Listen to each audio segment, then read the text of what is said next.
إن الحمد لله نحمده ونستعينه ونستغفره ونعوذ بالله من شرور أنفسنا ومن سيئات أعمالنا من يهده الله فلا مضل له ومن يضلل فلا هادي له وأشهد أن لا إله إلا الله وحده لا شريك له وأشهد أن محمدا عبده ورسوله أما بعد فأعوذ بالله من الشيطان الرجيم يا أيها الذين آمنوا اتقوا الله حق تقاته ولا تموتن إلا وأنتم مسلمون يا أيها الناس اتقوا ربكم الذي خلقكم من نفس واحدة وخلق منها زوجها وبث منهما رجالا كثيرا ونساء واتقوا الله الذي تساءلون به والأرحام إن الله كان عليكم رقيبا يا أيها الذين آمنوا اتقوا الله وقولوا قولا سديدا يصلح لكم أعمالكم ويغفر لكم ذنوبكم ومن يطع الله ورسوله فقد فاز فوزا عظيما أما بعد فأعوذ بالله من الشيطان الرجيم ولا تحسبن الله غافلا عما يعمل الظالمون محترم و معزز و عزتمند و مسلمانان ورونو جهنم الله رب العالمین پیدا کړی دی د هغه سرکش انسانانو د پاره چې څوک د الله نه فرمانی کوي نو هغه خلق به جهنم ته ځي د جهنم ډیر سخت اور دی په جهنم کې یو سکند تیرول یو منټ تیرول ورځ دوه تیرول دا د انسان د برداشت نه بار خبره ده نو دی جهنم ته به انسان په څه باندې داخليږي نن به د جهنم د اسبابونه یو دو اسباب ذکر کو چې پاغي باندې انسان د جهنم مستحق جوړیږي او جهنم ته د انسان داخليږي ولای د جهنم په اور کې سوځي یو د هغه اسبابو د جهنم نه چې انسان په جهنم ته داخليږي هغه ته ویل کېږي ظلم زیته کول د بل مسلمان حق وړل بل مسلمان باندې ظلم کول په دې باندې انسان د جهنم منځ دلیږي ظلم څه ته ویل کېږي علما وایي ظلم ویل کېږي دې ته وضع الشيء في غیر محله یو شی دی او د یو ځای مستحق نه دی او تر اوله کې دغه شی په داسې ځای کې کېږي چې هغه مستحق نه دی دې ته ویل کېږي ظلم د ظلم ډیر صورتونه دي کله یو سړی ظلم کوي په ځان باندې ظلم وکي په ځان باندې ظلم دا دی چې یو سړی په خپل بدن باندې د الله نه فرمانی وکي د الله اطاعت وکي سباله به دا انسان الله رب العالمین د جهنم په اور کې سوځي دا ظلم دی په ځان باندې کله ظلمي په بچو باندې دی عربو په بچو باندې ظلمونه کول خاص کل په دې لورګانو باندې کله ظلمي په گاونډي باندې یو سړی د گاونډي سره ظلم کوي په عام انسانانو باندې ظلمونه کوي بعض خلک د عربو بدل بچو سره ډیر ظلمونه کول خاص کر د لورګانو سره د وجنه سنن دارمی کې امام دارمی رحمه الله یو روایت راوړی دی وی ورځ یو صحابي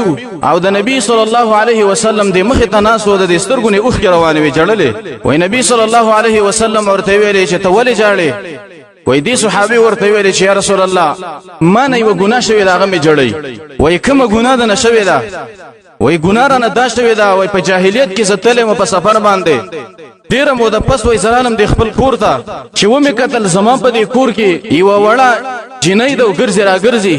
د خزنه مې ته پوسو کو چې دا جنۍ څوک ده وای ما ته ویلې شهر دا د گاونډینو لور ده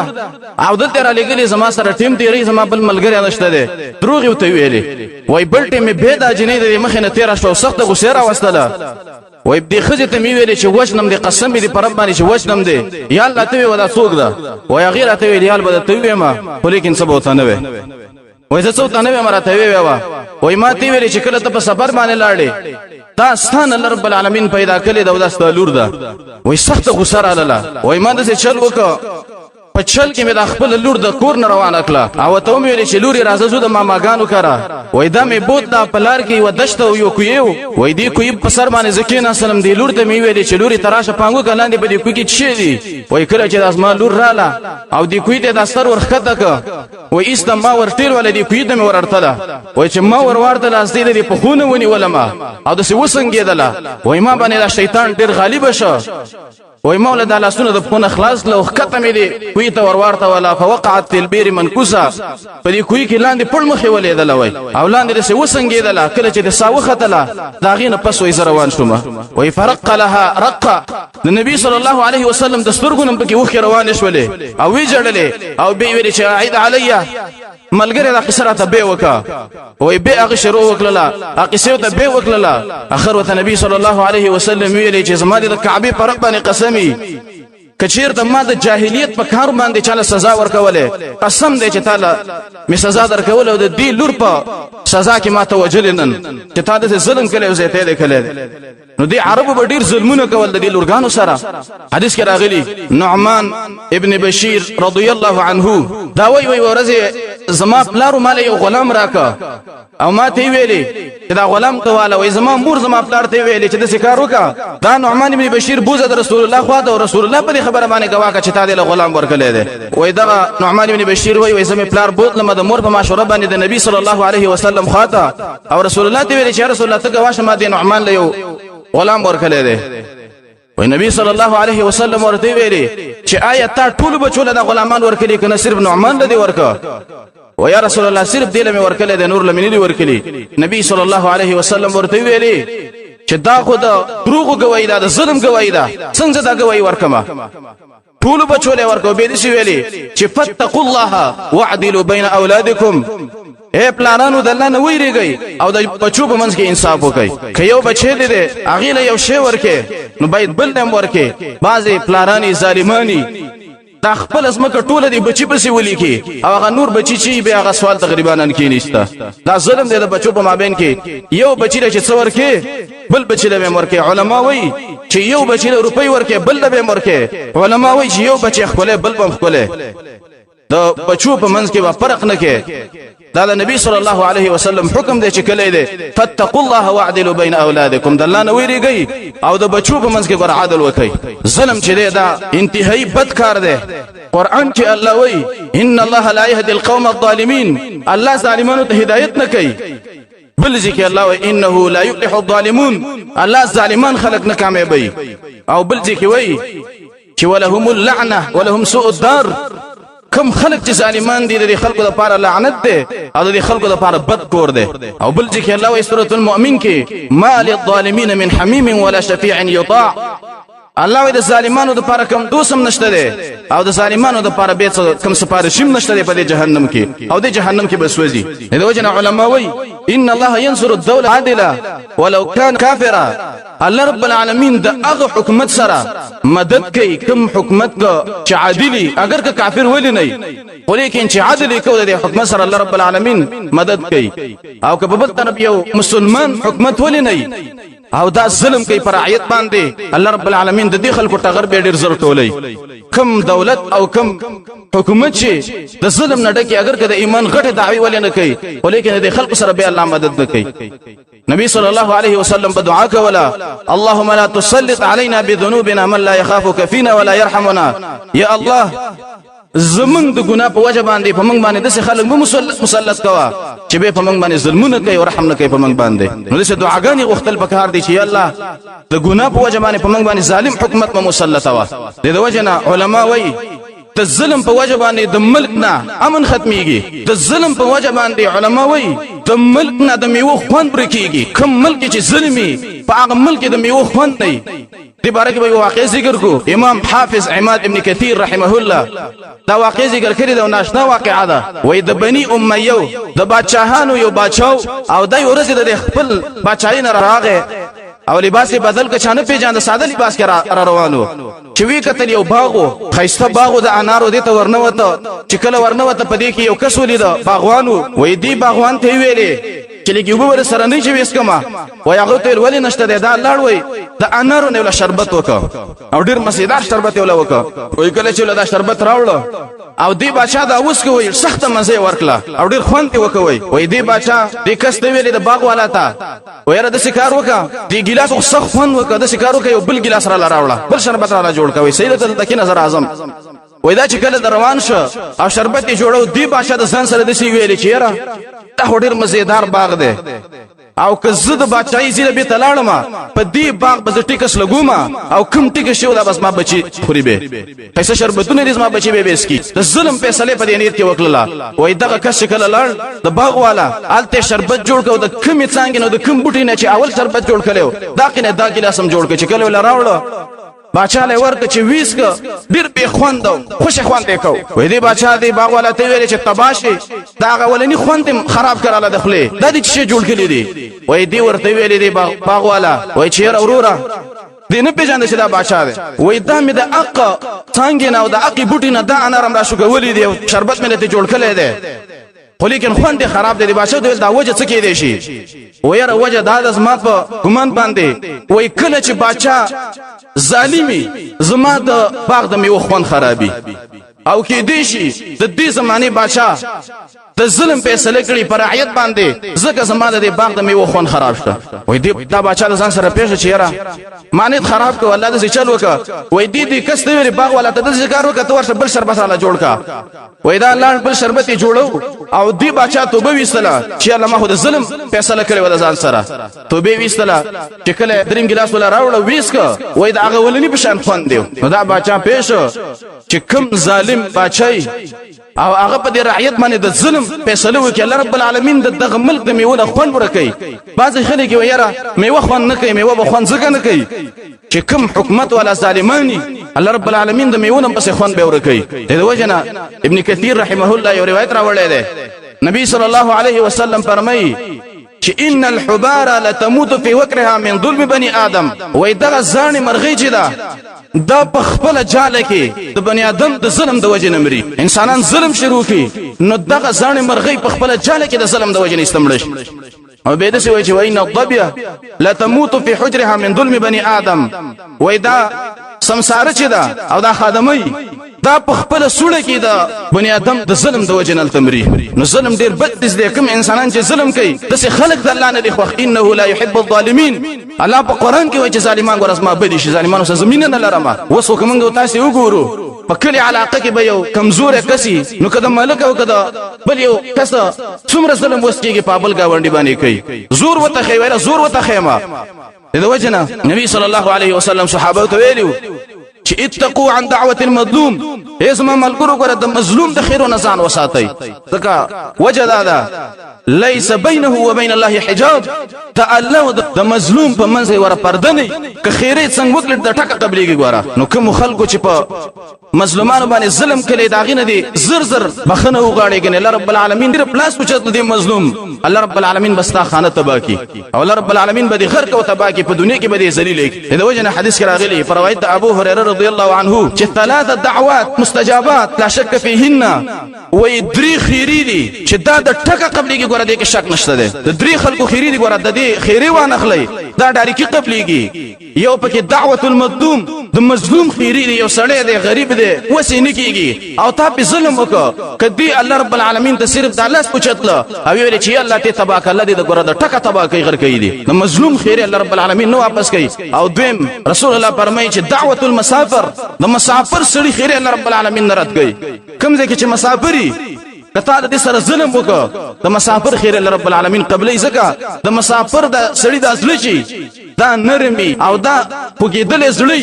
نو کدی الله رب العالمین ته په دې سره باندې فریاد وکړه واستانو رب العالمین ته یاد کړي الله ته تبا کی الله رب العالمین دې ګوره تبا کوي او دریم دعوة الوالد على ولده دریم خیری چې رب العالمین قبلې ډاری کی تپلار خیری قبلې رب العالمین په حق د بچی کی تپلار ته خیری وکړلې نو تعالی رب العالمین به تبا کوي نه دی پری دی د وجنا عمر ابن عبد العزيز رحمه الله چې دا یو انصافي بادشاہ دی بارک راغلی دی و چې دی د علما راټولول مولین او دې ته به ویلي چې ماته وصیت وکي او علما به ته وصیت کو نو علما به ته ویلي چې نحطك بالعدل ونمنعك من الظلم بادشاہ عمر ابن عبد العزيز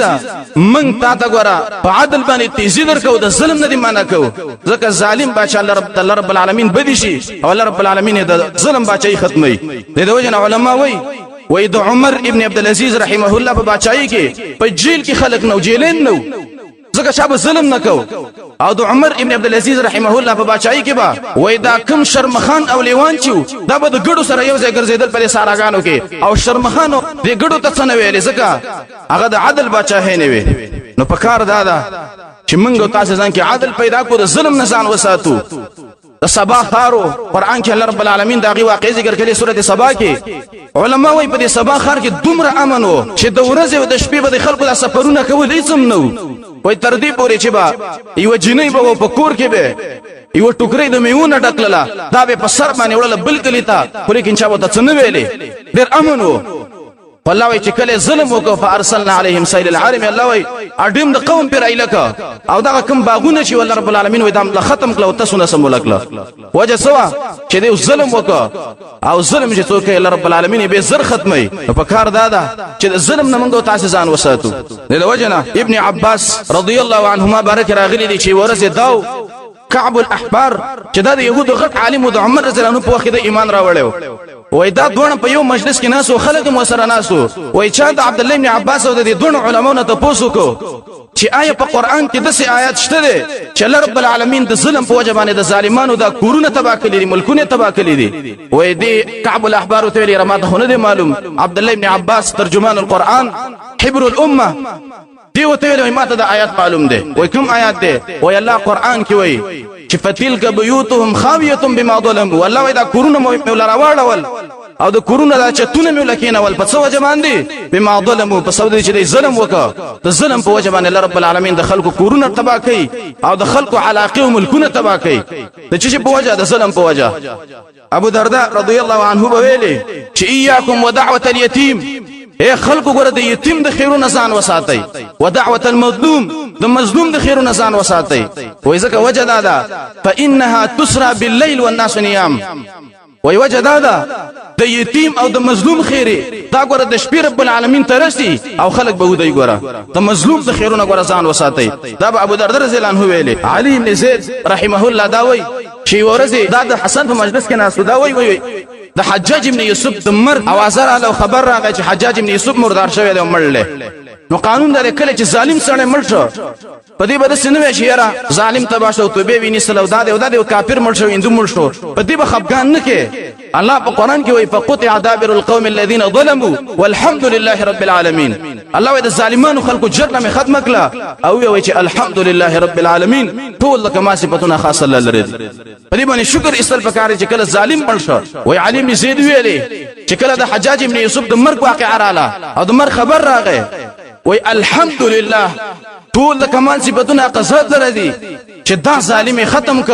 زکه دې ظالم خو ډیر مسلمانان قتل کړي دي د وجنه یو عالم دی هغه وای موت المبتدع فتح في الاسلام وای د بدعتي سړي مرګ او د بدعتي مولا مرګ په اسلام کې ورته اسلام فتح ده چې بدعتي مولا مړ شو په دې باندې شکر استل پکاره چې الحمدلله یو بدعتي مړ شو دا د عالم قول له نو حجاج ابن یوسف په مرګ باندې دغه عالم زید رحمه الله خوشاله شي چې شکر دې د ظالم الله مړ ک او دې حجاج ابن یوسف یو ظلم نو کړي د ډیر ظلمونه کړیو عبد الله بن زبیر چې دا د زبیر بن العوام رضی الله عنه زوی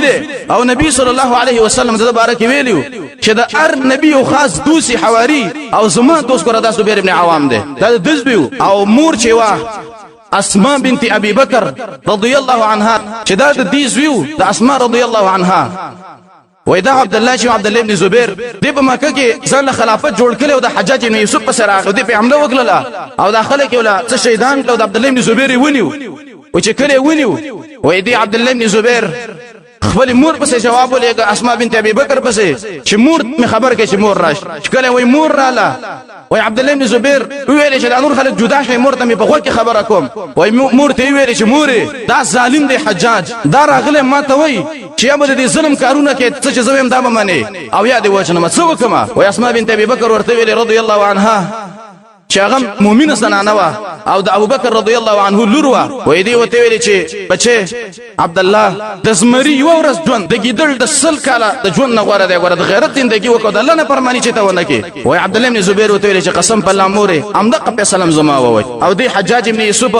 د عبد الله بن زبیر رضی الله عنه راوسته او د پخینه راځوړن ک او دای شهید ک 3 ورځې عبد الله بن زبیر زوړندو تر دې پورې چې بادونو له بدن وچک 3 ورځې بعد حجاج بن یوسف یې چې مور ته را پرې دی و چې کله مور رااله اسماء بنت ابي بکر وې دې د څه کتلې او به وته ویلې چې اما نزل الفارس عن فرسه ودا شاسور وسم په خپل اسمانه سور دی یا ظالمانو چې مړم نور د څه واړې بس را کوزي کینو وې دا غینه پس حجاج راغی دی اسماء ته ویلې چې یا بنت صدیق یا بنت ابا بکر یا د ابو بکر لوري یا د صدیق لوري کیف صنعت بابنك د جو سلام څنګه کار وکوي وې اسماء رضی الله عنها ورته ویلې چې افسدت عليه دنياه وافسد عليك اخرتك ويتاخذ مغ زوی دنیا خراب کړه شهید لیکو دا منم خو لیکن زما دې رسته اخرت ګره تباک نو دې ډیر ظلمونه کړی حجاج ابن یوسف دې سعید ابن جبیر چې دا ناشنا تابعیو د قران مفسر دا دې ظالم شهید کړو سعید ابن جبیر رحمه الله صدا ګرځیدو سعید ابن جبیر په کله یو ځل لاړل ته پناه واغسله کله بل ځل اخر په مدینه منوره کې په یو کور کې د پناه واغسله یا دا کور ولا شیطانی وکړه لیکن حجاج خبر شو چې سعید ابن جبیر دا په پلاني کور کې دی عسكر په ورولېګل کله چې دا عسكر راغی سعید ابن جبیر رحمه الله ناس تلاوت کوي د قران وې دي اسبيو د عسكر وته ویلي چې یا سعید قسم په الله چې ما ته ډیر ګران دی ولیکن دا شی ظالم دی بی دین دی دا دی وجه د څه وکه وتخته او زبې چې مان دی لیدل وای سعید بن جبیر رحمه الله ویل چې وسبه د ظالم نه ترسو پوری پټېګما او څونه به د ظالم نه زما وای دای ونی و وجود د حجاج بن یوسف مخله وای هغه وسره ډیر خبرې وکړه وته ویل چې د سعید بن جبیر ویني تشقیم نه قصير وای بدبخت دی د قصير زوی د جبیر زوینی وای وای سعید بن جبیر رحمه الله ته ویل چې زما بلار په دینوم باندې خبره د چماله خدستان هغه ډیر خبره د چماله کې خدا وای به جلات ته ویل نه حجاج بن یوسف چې ورشه او دا سعید بن جبیر بوزه او مشرق ته دا څټ واړه او څټي ووا چې کله دا خبره د وکړه وای سعید بن جبیر ویل چې ولله المشرق د مشرق په جید الله رب العالمین سره دا څنګه تاسو د بیګونه مسلمان وینه ته یو په مشرق باندې وای به د جلاد ویل حجاج بن یوسف ته چې د آیات ویو وای مغرب ته دا څټ واړه او څټي ووا وای به سعید بن جبیر رحمه الله ویل چې ولله المغرب د مغرب په جید الله سره دا څنګه د بیګونه مسلمانانو وجنه وای به وته حجاج بن یوسف ویلي چیرې په دې اسمه کې راڅملوا او دا سرتي ووا وای سعید بن جبیر رحمه الله ویلي منها خلقناكم وفيها نعيدكم ومنها نخرجكم تارة اخرى الله وای د دې اسمه کې نه پیدا کړی وای په دې اسمه کې به تاسو به تخخ کما او قیامت پورز به تاسو د اسمه کې نه به تر وباسما د دې بچي هم د الله سره څنګه تاسو په دې باندې د بی ګنا مسلمان وینته وي وای دا چې کله روانه وو سعید بن جبیر رحمه الله وخندل وای دې حجاج وته ویلي چې ولې دی وخندل وای سعید بن جبیر رحمه الله ویلي چې مې خندل په دې باندې چې اللهم غر هذا الفاجر حلمك یا الله دا فاجر دا ظالم چې دی ستا صبر دوکه کله دی ته څنوي او دا لګي د ظلمونه کوي دا غنوي چې زه کار کوم او یا الله زه چې منټلما زمانه پس ګره د پلاس باندې د بل بي ګنا مسلمانینه توې نه کې یا الله چې زی منټم زمانه پس داشه مردار کا مړی کا وای سعید بن جبیر رحمه الله بوته او یو صادره ته خور کو پاغي باندې دا علال کو ډیر وینه ددن لاړه وای کله چې دا شهید ک وای د دینه پس په حجاج ابن یوسف باندې تبي ولګیدل د مظلومینه خواسي نزي دا مظلوم چې لا اله الا الله وای مسلمانی تا د دینه په الله رب العالمین باندې تاسو کې چې کلمې ول پیلا او تا ولینه په اکل ولید په اکل نو د الله رب العالمین سره به څوک زور نشي ویلې چیرې دا دسه او دا دسه وای حجاج ابن یوسف باندې تبي رالی او کله چې به وسترګې پټکلې خوب به کو وای دی به ویلې چې هاذا سعید مالی ولی سعید خذوا عني سعید وسترګې چې به پټکلې دا چغه به والی چې دا سعید دی سعید زما سره څه کار دی او زما دا سعید ونی سي سعید می وای چې کله برای خلق وته ویل چې سعید کوم دی چې ته چغه وي وای قسم په الله چې زه ودشم وسترګې پټکم د سعید بن جبیر سره توره یو ما وای هغه نه پس وېدا مردار او دې حجاج ابن یوسف عبد الله ابن عمر رضی الله عنهما د شهید کړو عبد الله ابن عمر رضی الله عنهما د عرفات کې راکوزیدو او دې ظالم یو عسكر لر پیسې ورکړې وي او ته ویلو چې په نيزه په زهر کې ووا او به عبد الله ابن عمر پی ووا وې دې د نيزه په زهر باندې ول عرفات ته چکل درا کوزیدو په خکه د نيزه لاړه وې دا غره حجاج ابن یوسف عبد الله ابن عمر ته ویل چې دا چا دا کار وکړ وې عبد الله ابن عمر ته ویل تا ونی لید وې ما هو ونی لید وې تا وک ظالم کنه تا وې دا کار وکړ لاغې نه پس د عبد الله ابن عمر مریض شو او دغه د وجه نه بیا دا شهید شو ډیر صحابه کرام د شهیدان کړي او ظلم یې کړو نو په کوم مرګ باندې رب العالمین دا ملک د ظلم عاقبت ډیر بدی د وجه نه امام ابن خلکان رحمه الله یو ناشنا واقع ذکر کړی دا ولا تحزن دی کتابم ذکر کړی دا و یو کسو داغه واده او اول شپه دا واده وا چې کله د خزي خواته ورغه دروازه وټکیدله چې کله راغی یو کس ولړل وته وای چې غریب ما او ډوډۍ مینده خوړې او کله ډوډۍ راکې وګی ما وای دغه ظالم کلاش وادیو وای دیو ته د سپېړونی ولا خلاص وی وو او ته ویل چې زه به استاد مړوم تاسو له منځ ډوډۍ درکوم او د الله دا وکی بس مړوم زه خپل کار کوا وای دا سړی راغی خپل خزه سره کېناسته ټیم تیرېدو لیکن په خدا وشولا چې د دې سړیو د خزه په منځ کې ورانه رااله او د خزه یې طلاق ورکړه خزه لاړه طلاق کړه دا خزه لاړه د بل سړی سره نکاح وکړه چې کله دا سره نکاح وکړه اول شپه د قصیده واده ده او دوه ناس دي وای چې ناس دي په دې کې دروازه وټکیدله هم هغه په شان دروازه به وټکیدله و چې کله وټکیدله سړی ویل زورزم خزه ویل زورزم خزه ویل ما دې قسم به چې زورزم وای دا خزه چې کله ورله دروازه کولا وکړه چې دوی کتل سبې ترالو دا خزه جړ خاوند ته ولې جاړي وای زکه جاړم چې زما او یو خاوندو او ما دا غي سره واده وکړه دغه څه ول شپه ما وغناس یو کس دروازه ټک ټکلا هغه غریبو سوال وکړه او زما یو خاوندو هغه وو نن چې ما وکړه مکه زما خاوندو هغه بار لګي سوال وکړه الله غریب کړو وای خاوندو ته ډیره تعجبي قصه ده د دینه بل ونکم وای وکړه تا کنه وای هغه کم سړی چې والي او سوالګرو او هغه زومه دا ظلم عاقبتي چې رب العالمین دنه د مال واغسته خزم ته واغسله او رب العالمین دې بل ور نو ظلم په هیڅ صورت کې الله رب العالمین نه ماف کوي ظلم الله رب العالمین نه بخي نو په کار د چې موږ تاسو د ظلم نه ځان وساتو یو سبب د جهنم دا شو چې ظلم کول کوم انسانان چې ظالمانی تاسو خلق الله رب العالمین په جهنم کې سوځي دویم سبب د جهنم چې انسان په جهنم ورته داخليږي او په جهنم کې به الله رب العالمین انسان سوځي هغه حقوق الوالدین د مور خپل نه پرمانی ده کوم خلک چې د مور خپل نه پرمانی کوي مور خپل ته کنځلي کوي مور خپل وایي تاسو خلک الله رب العالمین جهنم ته داخلي قران چې موږ تاسو وګورو په سورۃ البقره کې په سورۃ النساء کې په سورۃ بنی اسرائیل کې په سورۃ لقمان کې په سورۃ الاحقاف کې الله رب العالمین د مور حق د خپل حق نه رسته ذکر کړي دي الله قران کې وایي وعبد الله د الله بندګي وکي او به سره ډاری کې د سی وایي چې وبالوالدین احسانا د مور او پلار سره غوړه خصلوک وکي د مور او پلار سره احسان دا په دوه قسمه ده یو دا چې د مور او پلار ظاهري جامع لباس بدن او ظاهري طعام وغيرها د دې لحاظ بوله کې دای پتا باندې حق ده او دویم د مور او پلار سره احسان ده چې د مور او پلار د عقیده د اصلاح کوشش وکړه اسنه چې د قیامت پر ورځ د مور او پلار به جهنم ته رواني د مور او پلار عقیده د جوړولو کوشش کول پکار دي د وجنه په قران کې الله رب العالمین د مور او پلار حق ذکر کړي علما وایي چې اول د مور حق دی په بچی باندې او بیا د پلار حدیث کې راغلی صحابي راغی نبی صلی الله علیه وسلم ته ویل چې یا رسول الله من احق الناس بحسن صحبتي یا رسول الله د چا سره نیکی وکم او د چا سره خسته ملګرتیا وکم نبی صلی الله علیه وسلم ورته ویل چې امک د مور سره دی ور احسان وکم به وته ویل چې سره احسان وکم وای د مور سره دی احسان وکا دریم کړی ته د چا سره وای د مور سره څلورم کړی ته ویل چې ثم اباک څلورم کړی ته رسول الله ویلي څلورم کړی ته چې د پلار سره د نیکی کوه د مور حق مخ کې دی د پلار نه علما وای د مور حق ولې مخ کې دی ځکه علما وای هي التي حملت دا اغزن انوا دا ستا مور هغه حستی وا چې نه همیشته تی په دې ګډه باندې ګرځولې او هي التي وضعت دا ستا مور هغه حستی وا چې تی وزيګولې ماشومې زيګولې ده او ډېر په تکلیف باندې زيګولې ده او هي التي ارضعت مور هغه حستی ده چې بچی ته ورکلې ده توکل حولین کاملین او مور هغه حستی ده هي التي اطعمت مور هغه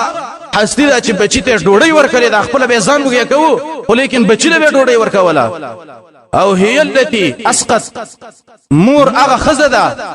ځان تګي پرې خره خو لیکن بچی له او پیدا کړی دي او هي التي اسهرت مور هغه خزدا هغه حسدی دا شپبوا تاب جړلې مور برا پاسه د استاد سره به خوبي کوله مور بستاد وجنه به خوبه کېدله او هي التي تعبت مور هغه حسدی دا استاد وجنه هغه ور ډیر ځان ستړی کړي دي او ډیر سخت تکلیفونه تیر کړي دي علما وای چې لبنها غذاؤه د مور شو دا د بچی غذا ده او به وای چې وحجرها المرقد والمنام د مور غیګه د بچی لپاره زیاده آرام ده او زیاده خوب ده نو مور دسه حسدی ده د مور او پلار ډیر احترام کول پکار دي دا وجنه عبد الله ابن عمر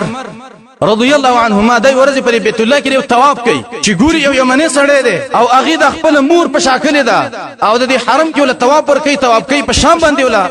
طواف کوي وای دا سړی ګرځي یو شیرم وای او د سی وای چې امي اني لك البعير المذلل اذا ذعرت كاني بها لم ازعري د شیرم وای موري زستاد پاره وای امي اني لك البعير المذلل زستاد پاره وای تابع او خیمه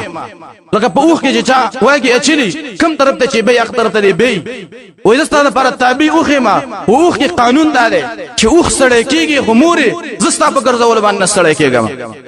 او لګید طواف کوي وای عبد الله ابن عمر رضی الله عنهما دي ته ګوري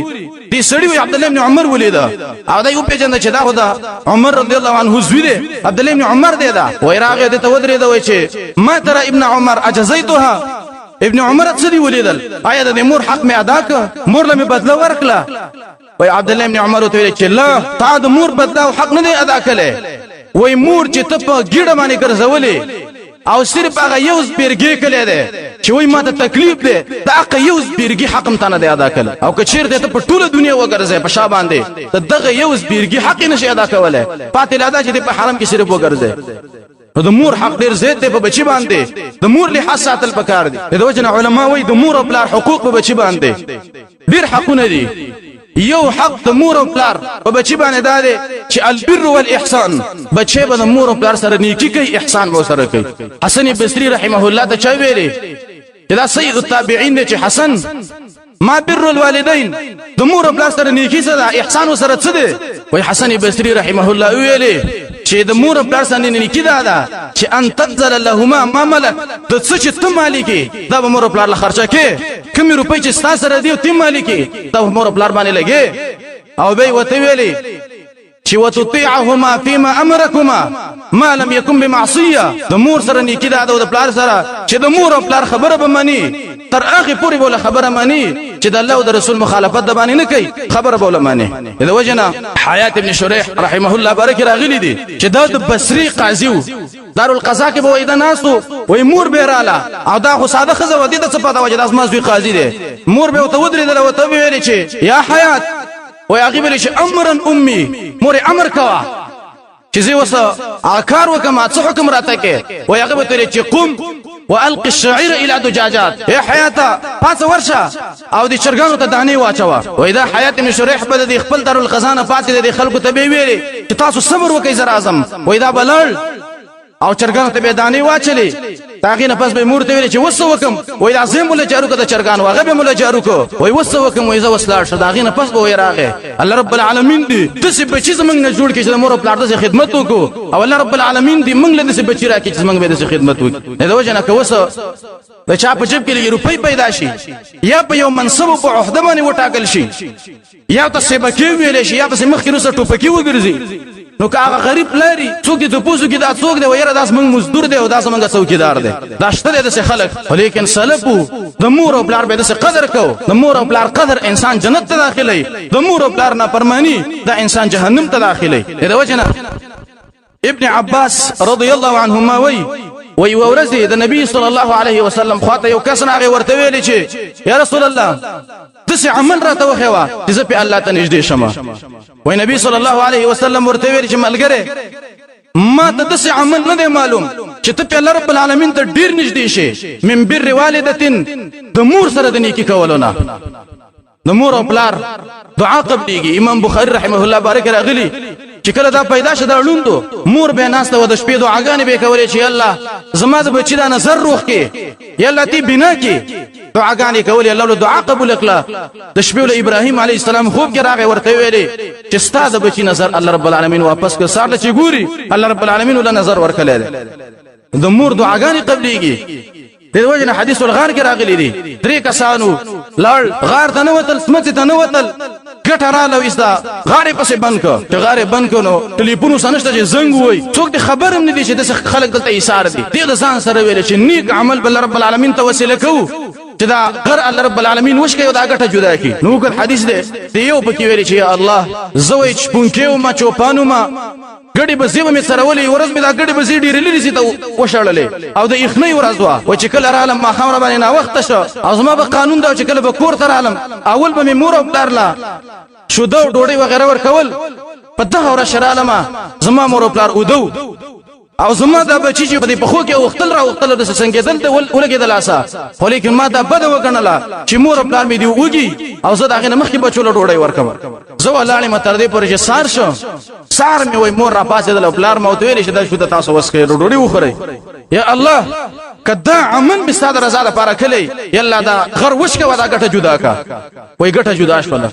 نو دینه معلومیږي چې د مور خدمت د مور او پلار خدمت او دغه خبره منل دغه اطاعت کول ورغرونه شته یو ګټه چي د مور او پلار خدمت کې دومره زور دی منګو تاسو لم پکار دی چې د مور او پلار سره د احسان وکړو کچیر ته به دغه شان غار کې گیر شو یو سخزي کې گیر شو چې به الله رب العالمین ته پیش کو وسیله کې چې الله د احسان د مور او پلار سره کړو کستا د رضا لپاره مې کړو اوس دا مشکل ته حل کا وسیله کې به پیش کې د وجنه دویم حق د مور او پلار په بچی باندې هغه ده چې الطاعه والاجابه د مور او پلار اطاعت پکې او دا خبره به معنی د وجنه ابو دردر رضی الله عنه ویلي وای اوسانی خلیلی وای ما ته خپل دوست انډیوال وصیت کړی دی او به 9 تنه خبر وصیت راته کړی دی چا وته ویل وای انډیوال دې څوک دی وای زما انډیوال محمد صلی الله علیه وسلم ما ته د نه خبر وصیت کړو وای یو راته کې دا ویلو چې اطع والدیک ابو دردا ورته د مور او پلار خبره دی معنا دا د نبی صلی الله علیه وسلم وصیت دریم حق دار د مور او پلار په بچی باندې چې الانفاق علیهما مور او پلار په خرچه کې باغی به روپۍ لګي کزان د جامع کې مور او پلار لپاره ګور جامع کې اسنه چې ځان لخيخه جوړې کې او د مور او پلار د زړی مور او پلار لپاره جامع کې مور او پلار لپاره روپۍ ورکه اسنه چې ستا جب د روپوټه کې او د مور او پلار په جب کې د روپۍ نه د خپل جب نه مخکې د مور او پلار جب دکا زکه ابن رجب رحمه الله یو ناشنا خبره کړي دا وغي ویلي دي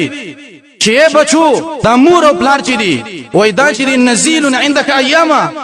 دا ګوره یو څو ورځې ژوندۍ مور او پلار او دا ګوره زیاده دي دنیا نه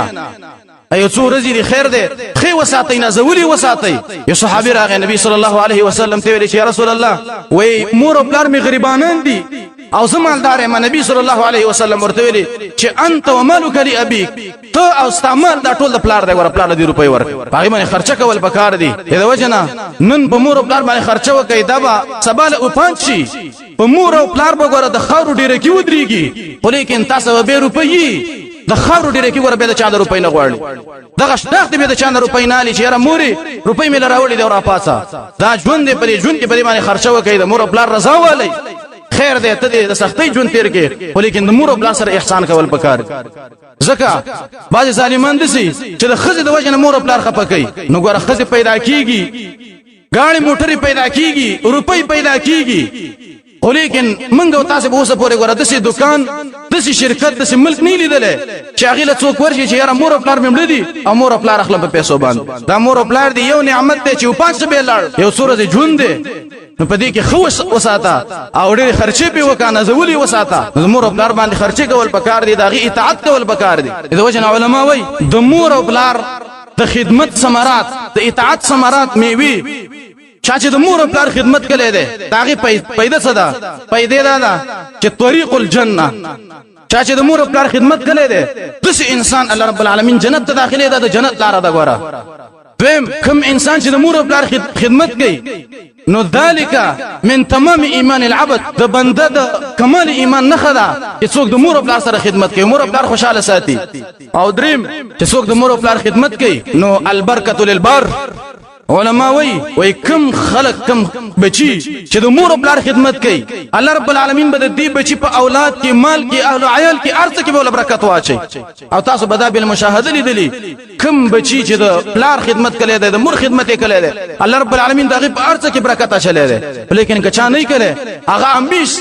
ذلیل او رسوای او دور په بسمری به نو مور او پلار خدمت چې څوک کوي نو د دې په ارزه کې الله برکت اچي څلورم علما وای د مور او پلار د خدمت ثمره ده چې جزاء من جنس العمل کته د مور او پلار سره څنګه سلوک وکړه اما قصه به تاسو بچی کوي دا جزاء من جنس العمل او پنځم ابن رجب رحمه الله یو ناشنا خبره ذکر کړی دا غوي النور الدائم في وجه البار وای امیشه د هغه سړی په مخ کې رڼای څوک چې د مور او پلار سره خدمت کوي خو سلوک کوي د مور او پلار سره دا هغه سړی په مخ کې رڼای او دا هغه سړی مخ ته رڼا کوي څوک چې د مور او پلار خبره مني د مور او پلار خبره منل پکار دي مور او پلار دي یو ترخه خبره وکړه پتا بده ولګیدله خیر دې تخلش دا خبره ولا وزغما کډیره سخته واخوزه بارته دی وزه خو لیکن مور ته ګوره او پلار ته خبره واپس نه کی بعض ظالمانی مور او پلار وایي بعض ظالمانی مور او پلار د کنځلي کوي ډیر خوشی کار دی او په دې باندې انسان د جهنم منځ ته لیږي او ازرار ضررونه د مور او پلار د نافرمانی اخرنی خبره بداو کو چا چې د مور او پلار نافرمانی کوي دا غي ضرر څه دی دا غي ضررونه دي چې یو اللعنه الدائمه چا چې د مور او پلار مخالفت کړي نافرمانی کړي دا په دې باندې همیشه د الله لعنت ده حدیث کې راغلی نبی صلی الله علیه وسلم فرمایي هغه کس باندې د رب العالمین لعنت راولېږي چا چې په مور او پلار باندې لعنت وي هغه ته خوش خبرې وکړلې او په حدیث ابن عباس کې راغلی ملعون من سب اباه هغه کس لعنتی دی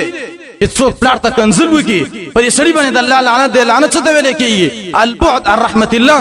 د الله د رحمت نه جداواله کومور او پلار سره د مخالفت کوي او د هغه اطاعت نه کوي ته د الله د رحم نه لري د الله رحم چې پتا باندې کېږي په سبب د مور او پلار چې د مور او پلار خبره ته ومني دویم د مور او پلار د نافرمانی ضرر ده چې تعجیل العقوبه چا چې د مور او پلار نافرمانی کړي دا تاسو بلیدلی ضرورت الله رب العالمین بچی راغټ کی او دغه بچی به د پلار مخالفت کوي هغه ته کنځلي کوي هغه ته خوش خبري کوي تعجیل العقوبه د وجه نبی صلی الله علیه وسلم بویلی وای په دنیا کې دوه کارونه دي او دوه ګناونه دي چې د بندن الله رب العالمین په دې دنیا کې به تبدل یو البغي ظلم دی ظلم چې دی وکړه الله رب العالمین د په دې دنیا کې به تبدل اخلي چا سره چې ظلم وکړه الله رب العالمین بستا قوت اغیله ورکی او به هغه کس پتا باندې ظلم کوي به او دیم حقوق الوالدین رسول الله فرمایي د مور او پلار نه فرمانی چې وکړه په دنیا کې الله رب العالمین به سزا ور کوي د بچي به د نه فرمانی کوي او دریم ضرر د مور او پلار د مخالفت هغه ده چې سبب دخول النار څوک چې د مور او پلار مخالفت کوي دا سبب دی چې انسان جهنم ته به داخل شي حدیث کې راغلی رسول الله فرمایي لا يدخل الجنه جنت ته نشي داخله دي څوک عاق هغه څوک چې د مور او پلار نه عاقي او دیم منن چې باطل کوي چاله یو جوړه جامې وکي 100 روپۍ ورکوي په ټول ورځ په دې جوارو کې ګوډونه کوي داس باطل چې څوک کوي دغه سړی جنت ته نشي داخله دی جهنم ته بزي او دریم مدمن الخمر څوک چې شراب همیشه سکي دغه انسان جهنم ته داخليږي نبی صلی الله علیه وسلم ویلي او څلورم ضرر د مور او پلار د نافرمانی ده کوم مور او پلار ته خیری وکړي د اخري ګره د ټکه قبليږي او الله رب العالمین دې تبا کوي دې باندې به یو واقعه به مختصر بني اسرائیل کې یو عابد او د الله بندو د الله بندګینې به کولې دای ورځي ولاړ خپل عبادت خانه کې پنپل مونږ باندې پنپل مونږ کوي وای مور ته هغه کو چې جوړه راشه وای دې ځان سره چې لکه دا مونږ دیوالته مرغه کوي خو زه خیر دې دا مونږ به پوره کما شرعي مسله ده چې ته په نپلي عبادت کې وي په نپلي مونږ کې وي او مور او پلار ته خبره وکړه دا نپلي بندګي او نپلي مونږ به پریدي او د مور خبره به دی مانی وای دی ویل چې را د مونږ وکم ورسره به ورشم وای دی مونږ کو هغه ته غو کو دی دا غو نه کو وای دی مور ته د خیره وکړه صرف دومره ته ویل چې جوړه ځه الله دې تر هغه په ملک وا تر دې پورې چې ته د زناکار خو مخ وینې دا خیره ته صرف وکړه د مور ملش ولا لاړه په خدا وشلې وسنانه ده او اگر حاله د دې جوړې عبارت خانه ته دي ته ویل چې ما سره زنا وکا وای جوړې ته ویل چې ورکه شناولې مردارې تاسو ما دې عبارت ته وګورئ ته د زنا مطالبه ته وګورئ وای دا خزه لاړه فزنت بالراعي دی یو شپونکی سره زنا وکړه او چې کله سره زنا وکړه د دې حمل پیدا شه په خېټه باندې بچي اوسېګا دا کله چې بچي پیدا شو خلک راټول شو د خزه ته ویلې چې دا د چانه دا بچي وای دی وته ویلې چې دا د بنی اسرائیل دا عابد دغه کې جوړه دروغي ویلې او دا دیمه زنا کړی دا او دا بچي د دینه ده خلق رال د دې د عبادت خانه ونړه ولا عبادت خانه ولا وسوله او دایره وسوي تام وجنو وای دی وته ویل چې ما ولی وجنې څه ګناه مې کړې ده وای تا زنا کړې د یوې خځې سره او ستا بچی دا غنه پیدا شوی دی وای دی ویل چې ما دا بچی راولې چې زی وینم چې کله بچی ول راوړو وای دی جوړچ دا ګوتر واغسله او د دې د بچی او د الکه دای په دې خېړه کې دسی و څلور ماشومان خبرې کړې دي یو پکې دا ده او په دې خېړه کې دسی وو او ته ویل چې ماشومه من ابا پلار څوک دی نو څوک چې د الله رب العالمین اطاعت کوي الله رب العالمین پیژاندلې الله رب العالمین پیژنې نو په سخت کې الله رب العالمین به دا بند نه یری او دغه ماشوم ویلې چې زما پلار چې دی الراعي فلان پلانیش پونځه زما پلار الاخر کې ایران شو په دې خلکو به دینه بخنه وختله چې عبادت خانم د لورانه کړی دا د سرو زرو نه به جوړ کوی دې ته ویل چې د سرو زرو نه تیر شي او چې څنګه واقع سره به ته جوړه کوي دې جوړښت ته چا ویلې وای دا امتحان پتا باندې څنګه راغی په دې امتحان کې څنګه ير شوې وای دې ویل ما ته دې پته شته ده او ما ته دې قسم معلومه ده وای څنګه وای زه دغه په نه په منځ باندې ولاړو مور مې ته غږ وکړ مولا خبره دغه له ضرورت ورلمه مور مې ته صرف دومره ویل چې بچو الله تعالی هغه پورې ممل کوا چې د زیناکارو خو مخونه دي لیدلې وای دا خیر الله رب العالمین قبول کړه نو مور او پلار تم دا غینه دا وختنه دا ګوره چې بچو ته ګوره خوش خیره ونه کوي خیره متوکل الله رب العالمین قبلې ډاری کی بچو ته خې دعاګانې کوي چې الله زما دا بچی دې تینه ک عمل صالح غټ کې او یا الله تی حفاظت وکي او دا خې دعاګانې ولې وغواړي ځکه مور او پلار دعاګانې قبليږي او که خیره متوکل نو دا ټکه خیریم قبليږي نو الله رب العالمین دی وکي چې مونږ او تاسو له د مور او پلار